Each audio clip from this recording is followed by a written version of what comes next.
Dear student, आज के present video lecture में हम लोग second order linear differential equation dy/dx² plus pdy/dx plus qy equals capital R को सॉल्व करने के लिए इसके इंडिपेंडेंट वेरिएबल को चेंज करके इस प्रॉब्लम का कंप्लीट सलूशन कैसे दिया जा सकता है, इस पर हमारा फोकस है।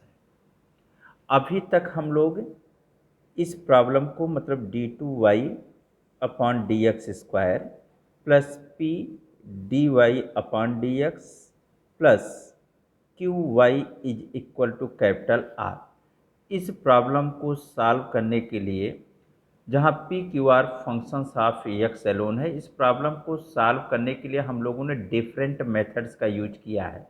उनमें से जो पहला मेथड हम लोगों ने लर्निंग में लिया है कि when one part of solution is known, या आप दूसरे शब्दों में कहें when one part of primitive is known, या कहें one part of complementary function is known. लेकिन आज हम लोग जिस मेथड का यूज करने जा रहे हैं इस प्रॉब्लम को सॉल्व करने के लिए, उसका नाम है बाय चेंजिंग इंडिपेंडेंट वेरिएबल। इसके पहले एक और मेथड भी आप डिस्कस कर चुके हैं, उसका नाम था by removal of first derivative, solution of second order linear differential equation by removing its first derivative. और फर्स्ट डेरिवेटिव को रिमूव करने पर जो डिफरेंशियल इक्वेशन मिलता था उसे आप नॉर्मल फॉर्म कहते थे। आपको याद आ रहा होगा d2v/dx² plus iv is equal to yes, ये हम लोगों ने देखा है। अब आइए इस पर हम लोग आगे की बात करते हैं कि इसको सॉल्व करने के लिए हम इंडिपेंडेंट वेरिएबल को चेंज करके कैसे यूज करेंगे। का let us relate independent variable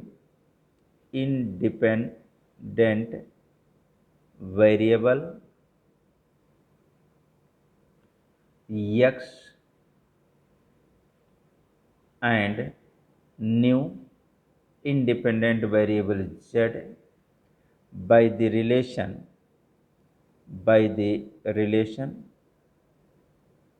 relation क्या ले रहे हैं, कह रहे z is equal to function of x, एक रिलेशन ले लिया।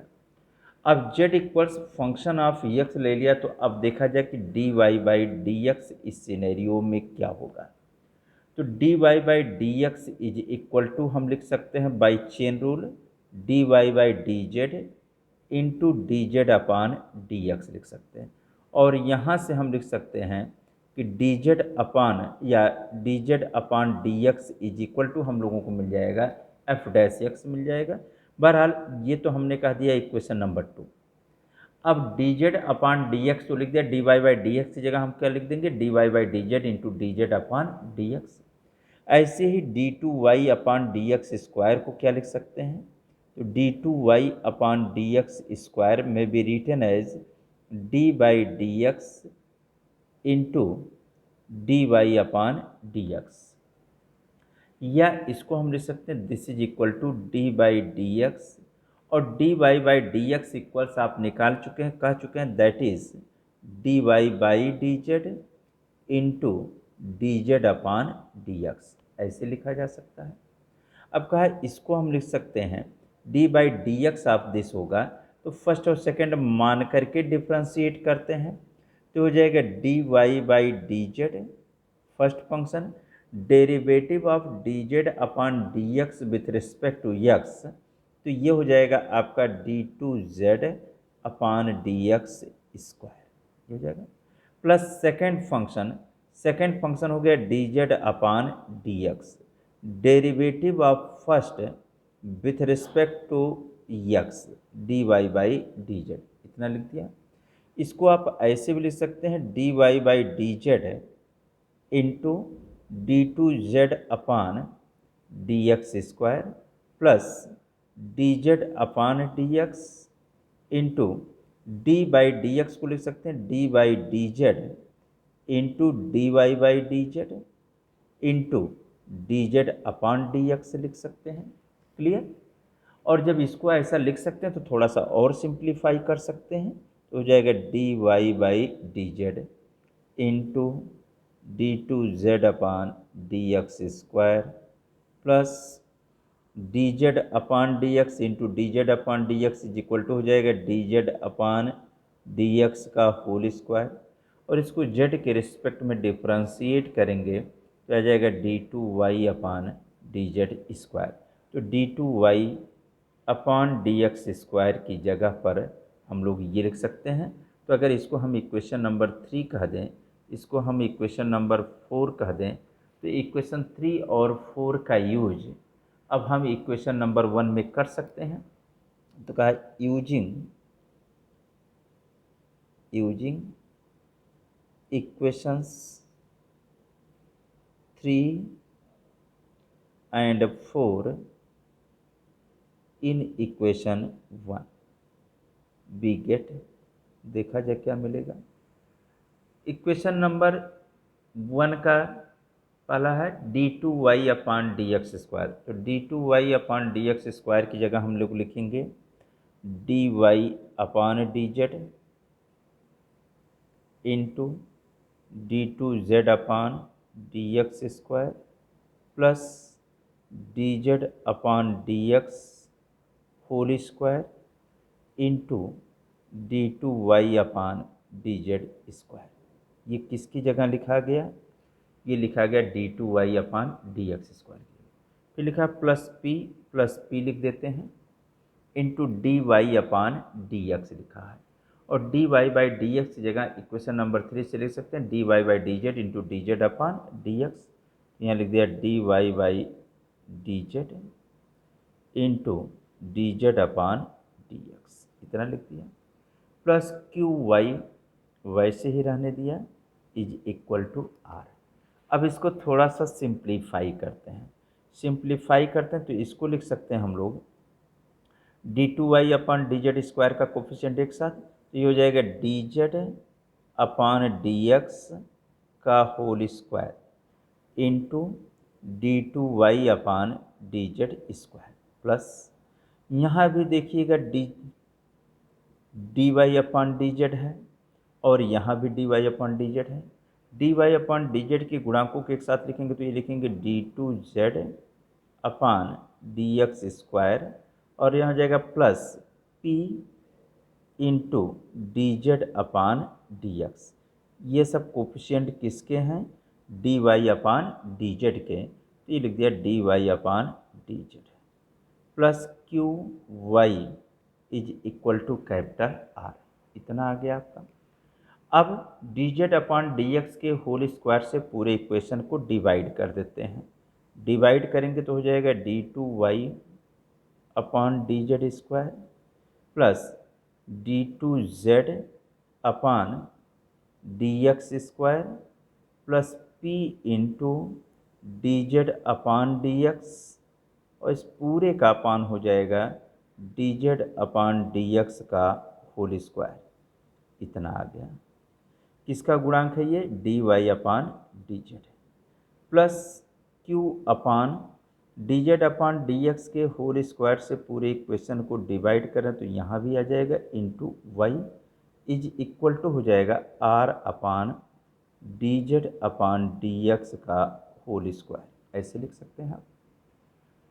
या इसको थोड़ा सा अगर हम शार्ट करें तो इसको ऐसे भी लिख सकते हैं d2y अपान dz स्क्वायर, इस d2z upon dx square plus p into dz अपान dz अपान dx के होल स्क्वायर को हम लोग p1 कह ले रहे हैं, तो जगह p1 into dy upon dz हो जाएगा, प्लस q अपान dx के होल स्क्वायर को q1 कह ले रहे हैं तो हो गया q1 इंटू वाई। r अपान dx के होल स्क्वायर को अगर हम r1 कहते तो हो गया r1, उनमें से इट इज इक्वेशन नंबर 5। तो ये देखेंगे जो इक्वेशन आपको मिल रहा है d2y upon dz square plus p1 dy upon dz plus q1y is equal to r1, इसमें डिपेंडेंट वेरिएबल y है लेकिन इंडिपेंडेंट वेरिएबल z है। इसका मतलब यह भी एक सेकेंड ऑर्डर का लीनियर डिफरेंशियल इक्वेशन है जिसमें इंडिपेंडेंट वेरिएबल z है। और जो हम लोगों ने इक्वेशन कंसीडर किया था वह भी सेकेंड ऑर्डर का लीनियर डिफरेंशियल इक्वेशन था, जिसमें इंडिपेंडेंट वेरिएबल यक्स था। तो हम लोगों ने एक रिलेशन कंसीडर किया था z is equal to f x, और z इक्वल्स एफ एक्स एक रिलेशन कंसीडर करके ये देखा गया कि how we can change independent variable x into the new independent variable z, जहाँ पर आपको ये कहना होगा कि वेयर p1 किसको कहा है, तो p1 इक्वल्स बताना होगा आपको, ये होगा d2z upon D x square plus p into D Z upon D x पूरे का upon D Z upon D x का होल स्क्वायर। ये हो गया आपका। Q1 किसको कहा है, Q1 हम लोगों ने कहा है Q अपान, देखिए Q upon D Z upon D x का होल स्क्वायर, और R1 इज इक्वल टू हम लोगों ने कहा R अपान D Z upon D x का होल स्क्वायर। तो P1 हो गया, Q1 हो गया और R1 हो गया, ये सारी चीज़ें आपको मिल गई। एंड हियर यह भी ध्यान रखना होगा, here P1 Q1 and R1 are functions of x which can be transformed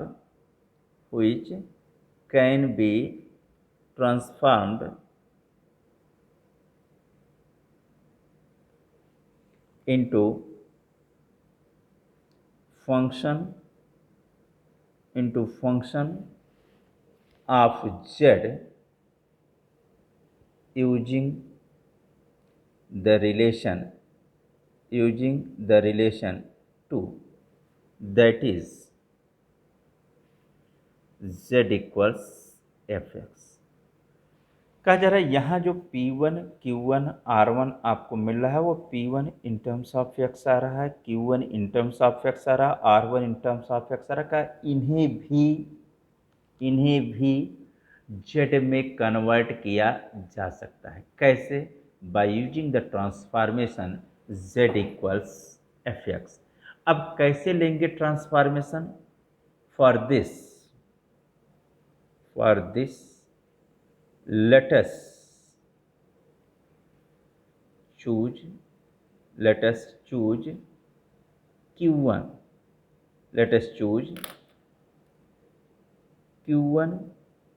is equal to constant,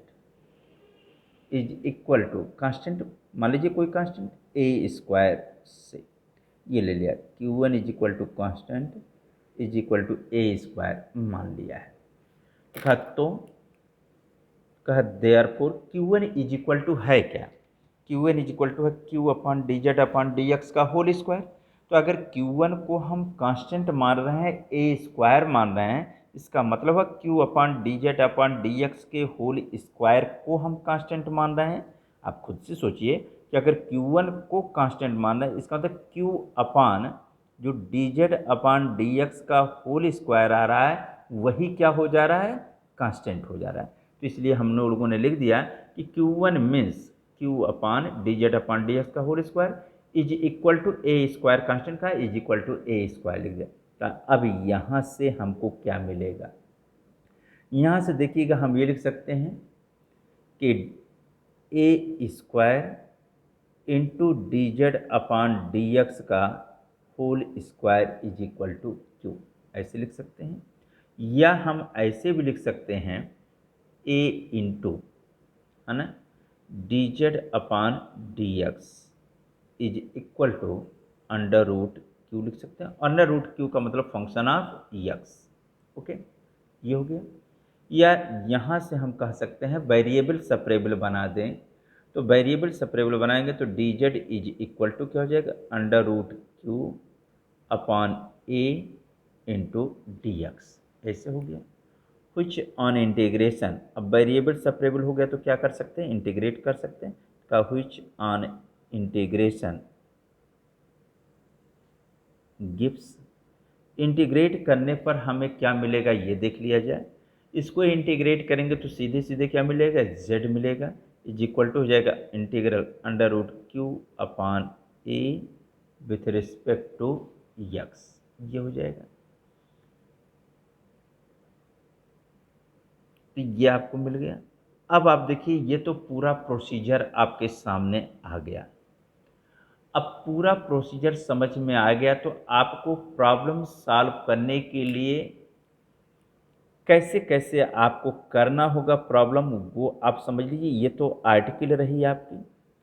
पहला स्टेप जो आप लेंगे उसमें कहेंगे जो d2y, पहले दिए गए प्रॉब्लम को स्टैंडर्ड फॉर्म में लिखना होगा। मतलब आपको लिखना होगा d2y upon D x square plus p d y upon D x plus q y is equal to capital R. पहले दिए गए प्रॉब्लम को इस फॉर्मेट में, अगर वह नहीं है तो इस फॉर्मेट में लिखना होगा, जहां यह भी ध्यान रखना होगा कि d2y upon D x square का कोफिशिएंट यूनिटी हो।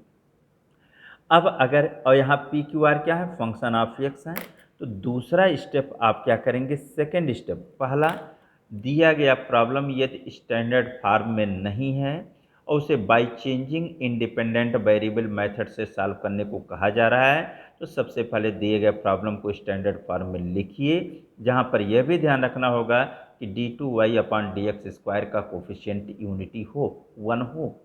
अब ये आपने ये तो कर लिया। अब इसके बाद दूसरा वर्क आपको क्या करना होता है कि स्टैंडर्ड फॉर्म से प्रॉब्लम को कंपेयर करके P क्या है, Q क्या है और R क्या है, ये तीनों चीज़ें राइट डाउन करनी होंगी। ओके। तीसरा स्टेप आपको ये करना होता है, हम खाली बोल रहे हैं, हर चीज़ लिख नहीं रहे हैं।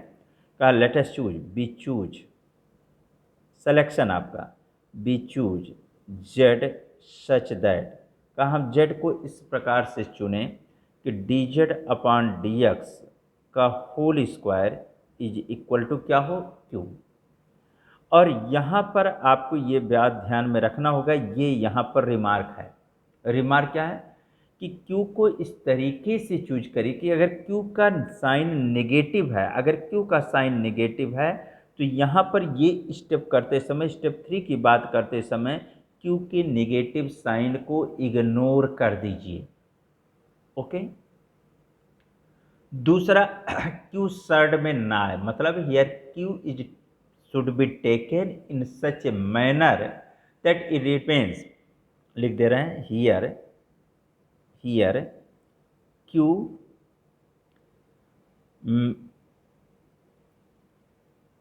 may be, q may be chosen in such a way that it remains the whole, it remains the whole, whose नहीं, whole square, whole square of a function, whole square of a function without side, under root नहीं है ना, side का मतलब करंडी, without side, without side। और साथ ही साथ ये भी देना चाहिए विदाउट साइड, एंड एक चीज़ और आपसे बोले हैं, इट्स, इट्स मतलब किसका, क्यू का, its negative sign is ignored, IGNORED, is ignored.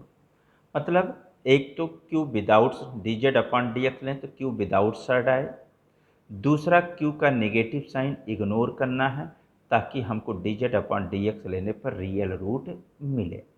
अब यहाँ से तीसरा स्टेप जब आपने निकाल लिया तो चौथा स्टेप आपको क्या करना है, यहीं से अब आपको स्टेप 3 से ही D Z upon D X निकालना है, और इसी D Z upon D x को जब इंटीग्रेट करेंगे तो आपको जेड मिलेगा ऑन इंटीग्रेशन, ठीक है। और इसी D Z upon D x को जब डिफ्रेंशिएट करेंगे तो आपको मिलेगा d2z upon D x square, ये कैसे मिला, ऑन डिफ्रेंशिएशन।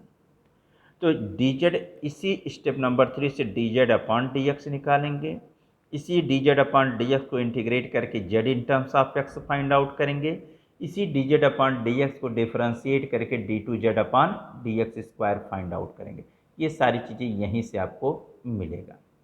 ओके, अब आपका नेक्स्ट स्टेप जो होगा वह होगा 5वां स्टेप, और उसमें क्या करना होगा, P1 Q1 R1 find out करना होगा। और P1 इज इक्वल्स आप पहले ही कह चुके हैं d two z upon D x square plus p into D Z upon D x upon D Z upon D x का होल स्क्वायर, यक्स है भाई यक्स। Q1 इक्वल्स भी आप बोल चुके हैं Q upon D Z upon D x का whole square, और R1 भी आप कह चुके हैं R अपान D Z upon D x का होल स्क्वायर। आर्टिकल में ये सारी चीज़ आप डिस्कस कर चुके हैं। अब जो आपको रेड्यूस इक्वेशन मिलेगा, छठा स्टेप जो होगा वह रेड्यूस इक्वेशन क्या होगा, वह रेड्यूस इक्वेशन होगा d two y upon D Z square plus p one into D Y upon D Z plus q one y is equal to r one होगा। यह रेड्यूस्ड इक्वेशन हो गया। अब जो यह रेड्यूस इक्वेशन होगा इसमें हम y in terms of z solve कर सकते हैं with the help of previous method, और बाद में फिर हम z को किस में कन्वर्ट कर देंगे, x में कन्वर्ट कर देंगे। किसकी हेल्प से, जो आपने ये सिलेक्शन किया था इसी हेल्प से इंटीग्रेट करके जो z in terms of x आपने निकाला होगा, इसकी हेल्प से हम z को x में हम कन्वर्ट कर लेंगे। लेकिन इस मेथड का यूज करते समय एक सावधानी बरतनी होगी, चेक करके देखना होगा कि P1 कांस्टेंट आ रहा है या नहीं। अगर P1 कांस्टेंट नहीं आ रहा है तो इस मेथड से हम प्रॉब्लम को सॉल्व नहीं कर सकते। तो इसका मतलब to use this method, method का क्या नाम है, बाय चेंजिंग इंडिपेंडेंट वेरिएबल। तो to solve such type of problem with the help of by changing independent variable method, first of all we sure that P1 comes out to be constant. If P1 doesn't comes constant, then this method is not useful to solve the problem. It should be minded. ये आपके दिमाग में रहना ही रहना चाहिए कि अगर ऐसा नहीं हुआ तो हम प्रॉब्लम को सॉल्व नहीं कर पाएंगे। तो एक प्रॉब्लम हम लोग कंसीडर करते हैं, मान लीजिए एक एग्जाम्पल ले लिया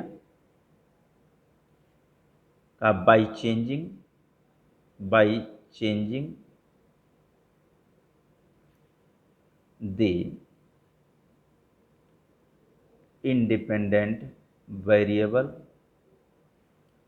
सॉल्व का वो क्या का ये है आपका equation d two y upon D x, एक इक्वेशन ले लिया गया minus 1 upon x d Y upon D x plus 4x square y is equal to x to the power 4।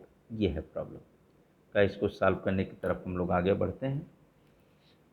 चलिए पहले कहते हैं जो गिवन दैट, जो आपको दिया गया है, दिया क्या गया है, d two y upon D x square minus 1 upon x into D Y upon D x plus 4x square y is equal to x to the power 4। सबसे पहले आपको यही देखना होता है कि दिया गया प्रॉब्लम स्टैंडर्ड फॉर्म में है या नहीं, मतलब d two y upon D x square का कोफिशिएंट 1 है या नहीं, तो है। तो जब कंपेयर करेंगे तो आसानी से आप यहाँ कह सकते हैं कि यर P equals -1 upon x and Q equals आप कह सकते हैं 4x स्क्वायर दिया गया, और R इक्वल्स आपको मिल जाएगा x टू द पावर 4। ये हो गया। अब आते हैं आप नेक्स्ट स्टेप पे का लेटस, याद आ रहा हो, let's choose z such that का z को इस प्रकार से चुने कि D Z upon D x whole square is equal to q, और q की जगह क्या लिखा, 4x स्क्वायर। तो यहाँ से अब आप कह सकते हैं कि यहाँ से तो हो गया d Z upon D x equals आ जाएगा 2x, एक मिल गया कहा, एंड यहीं से फिर d z d2z upon D x square is equal to क्या हो जाएगा, 2 हो जाएगा। और साथ ही साथ यहीं से आप कह सकते हैं d z is equal to हो जाएगा 2x dx which on integration gives z equals x square, यही ना मिलेगा। तो z इक्वल्स एक्स स्क्वायर जो मिला इसको हम लोगों ने कह दिया equation number 2। which is the relation which this equation gives the relation between new independent variable z and old independent variable x, ये हो गया। अब यहीं से फिर हम लोग P1 Q1 R1 पहले फाइंड आउट कर लेंगे। कहा नाउ P1 निकाला जाए। P1 इक्वल्स ऑलरेडी आप कह चुके हैं कि वो होता है d2z upon D x square plus P into D Z upon D x upon हो जाएगा D Z upon D x का होल स्क्वायर। यहाँ से d2z upon D x square compute कर चुके हैं, 2 आया हुआ है, प्लस p इक्वल्स ऑलरेडी आप कह चुके हैं -1 अपान एक्स है, -1 अपान एक्स हो गया। D Z upon D x already कह चुके हैं 2x है, यहाँ लिख दिया 2x upon D Z upon D x का whole square that is 4x square, इतना आ गया। ये प्लस माइनस माइनस हो जाएगा, x से x कैंसिल, 2 - 2 कुल मिला के आ जाएगा 0। तो P1 को कांस्टेंट आना चाहिए, कांस्टेंट आ चुका है। Q1 कंप्यूट करेंगे, Q1 इज इक्वल टू आपको बताया गया था Q upon D Z upon D x का होल स्क्वायर, और Q इज इक्वल टू आपने कह रखा है दिया हुआ है Q इक्वल्स क्या है 4x स्क्वायर, तो हो गया 4x square upon D Z upon D x का whole square that is already आप कह चुके हैं 4x square that is equal to 1, और R1 इज इक्वल टू हो गया आपका R अपान D Z upon D x का होल स्क्वायर, बट R क्या है x टू दी पावर 4, तो R की जगह लिख दे x to the power 4 upon D Z upon D x का whole square, d Z upon D x का whole square 4x square, simplify करेंगे तो ये बचेगा एक्स स्क्वायर अपान 4, और x square is equal to क्या होगा वो भी आप बता सकते हैं, by equation two x square is equal to हो गया जेड, तो हो गया जेड अपान 4, कहाँ से आया बाई 2। तो P1 Q1 R1 आपको मिल गया। कहा using these results in the equation d2y upon dz square plus P1 dy upon dz plus Q1y is equal to R1, we get। इसमें यूज करेंगे तो ये हो जाएगा d2y upon D Z square plus P1 is equal to 0 हो गया, तो 0 into D Y upon D Z plus Q1 is equal to 1 मिला हुआ, तो y is equal to R1 आपको मिला है z अपान 4, या इस इक्वेशन को लिख सकते हैं D square plus 1 operated on y is equal to हो गया z अपान 4, उनमें से इट इज इक्वेशन नंबर 3। अब इसको सॉल्व करते हैं। सॉल्व करेंगे तो सबसे पहले आप क्या लिखेंगे, ऑक्सिलरी इक्वेशन।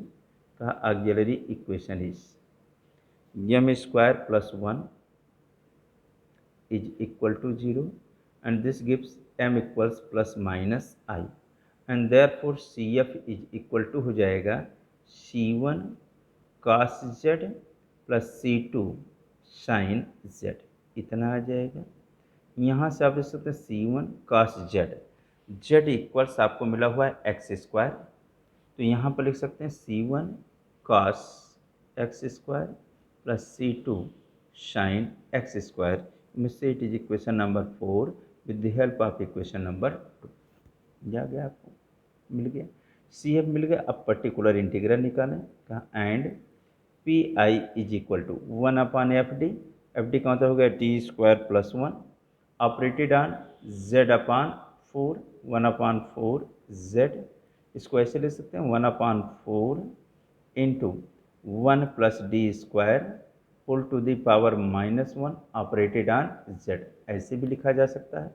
बाइनॉमियल सीरीज लगाएंगे, अगर आपको नियम कानून याद आ रहा है तो 1 minus D square plus D to the power 4 minus dot dot ऐसे आएगा z। फिर आप इसको भी सिंप्लीफाई करेंगे तो आ जाएगा 1/4 इंटू 1 इंटू जेड। यहाँ आप कहेंगे neglecting higher order term of D के हायर ऑर्डर टर्म को क्या किया जाए, नेग्लेक्ट किया जाए, तो फाइनली यह क्या बनेगा 1/4 जेड बनेगा। और ये हो गया, and this is equal to 1/4 Z, और Z equals by equation two that is X square, तो जाएगा 1/4 एक्स स्क्वायर, कहाँ से, बाई इक्वेशन 2, और इसको हम लोगों ने कहा दिया इक्वेशन नंबर 5 का। हैंस required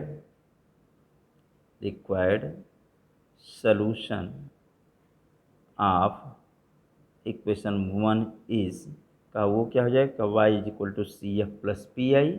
सी एफ आपको मिल चुका है c1 cos of X square plus c2 sine of X square plus particular integral 1/4 into X square, और यही आपके दिए गए प्रॉब्लम का क्या हो गया, कंप्लीट सॉल्यूशन हो गया।